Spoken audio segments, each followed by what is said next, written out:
جب بھی میری ہو سنگے در تمہارا یا رسول اللہ۔ مخصوص ایام میں عورت کا دینی کتب، تفسیر، حدیث، فقہ وغیرہ کو چھونے کا حکم۔ مجیب مفتی ابوالحسن محمد ہاشم خان اتاری۔ فتویٰ نمبر ل-12441۔ تاریخ اجرا 28 ربیع الثانی 1445 دوچشمی 13 نومبر 2023 حمزہ۔ دارالفتح اہل سنت دعوت اسلامی۔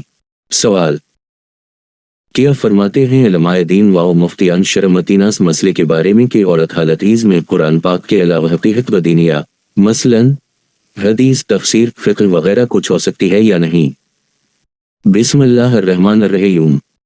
الجواب باعن علوم کلاب اللہم حدنیت الحلق والصواب۔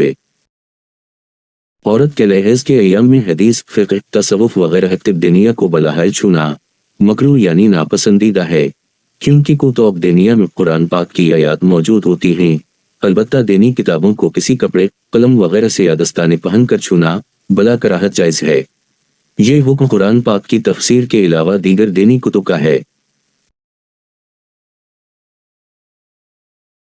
قرآن پاک کی تفسیر چھونے میں یہ تفصیل ہے کہ اگر تفسیر مفصل نہ ہو یعنی اس میں آیات قرآنیہ کی مقدار تفسیر کی بنسبت زیادہ ہو اور اسے قرآن ہی کہا جاتا ہو، جیسا کہ تفسیر خرائن العرفان، نور العرفان وغیرہ، تو ایسی تفاسیر کو چھونے کا حکم قرآن پاک چھونے کی طرح ہے، یعنی ایسی تفاسیر کو اس کی حالت میں چھونا گناہ ہے۔ اور اگر تفسیر مفصل یعنی اس میں تفسیر کی مقدار آیت قرآنیہ کے مقابلے میں زیادہ ہو اور اس کتاب پر لفظ قرآن کا اطلاق نہ ہو بلکہ مستقل طور پر اس کا الگ سے نام ہو، مثلاً تفسیر کبیر، روح البین، صراط الجنان وغیرہ، تو ایسی مفصل تفسیر کو ناپاکی کی حالت میں چھونے کا وہی حکم ہے جو تفسیر کے علاوہ بقیہ دینی کتب کو چھونے کا حکم ہے، یعنی بلاحال چھونا مکروہ یعنی ناپسندیدہ ہے، اور کسی واسطے سے ہو تو بلا کراہت جائز ہے۔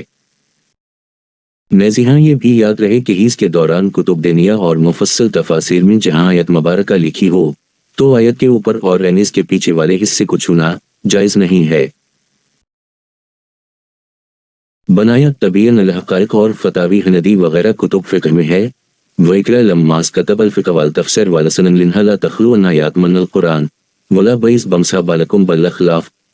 ترجمہ: اور ان حائضہ، نفاس والی، جنبی کے لیے کتب فقہ، مفصل تفسیر اور احادیث کی کتابوں کو بلاحال چھونا مکروہ ہے، کیونکہ یہ کتب قرآن پاک کی آیات سے خالی نہیں ہوتی، اور آستین وغیرہ کے ساتھ چھونے میں متفقہ طور پر کوئی حرج نہیں ہے۔ تبیین الحقائق، جلد صفر 1، صفحہ 58، مطبوعہ بیروت۔ قرآن پاک اور مختصر تفسیر کو چھونے کے متعلق سیدی اعلیٰ حضرت علیہ الرحمہ نے فتاوی رضویہ میں ارشاد فرمایا، محدث کو مصحف چھونا مطلق حرام ہے، خواہ اس میں صرف نظم قرآن عظیم مکتوب ہو یا اس کے ساتھ ترجمہ و تفسیر و رسم خط وغیرہ بھی، کہ ان کے لکھنے سے نام مصحف زائل نہ ہوگا، آخر اسے قرآن مجید ہی کہا جائے گا، ترجمہ یا تفسیر یا اور کوئی نام نہ رکھا جائے گا۔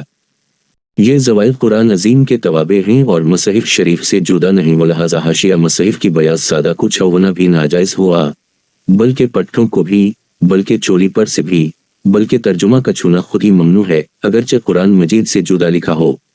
فتاوی رضویہ، جلد 1، صفحہ 1074، مطبوعہ رضا فاؤنڈیشن، لا۔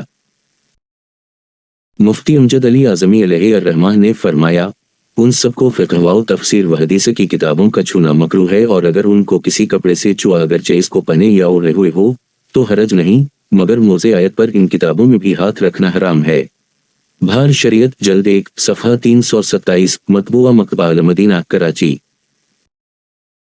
حائضہ اور جنبی وغیرہ کے لیے کتب دینیہ میں جہاں آیت قرآنیہ ہو اس کے اوپر اور پیچھے ہاتھ لگانا ناجائز ہے، چنانچہ اس کے متعلق فتاوی رضویہ میں ہے، کتاب یا اخبار جس جگہ آیت لکھی ہے خاص اس جگہ کو بلا وضو ہاتھ لگانا جائز نہیں، اسی طرف ہاتھ لگایا جائے جس طرف آیت لکھی ہے، خواہ اس کی پشت پر، دونوں ناجائز ہیں۔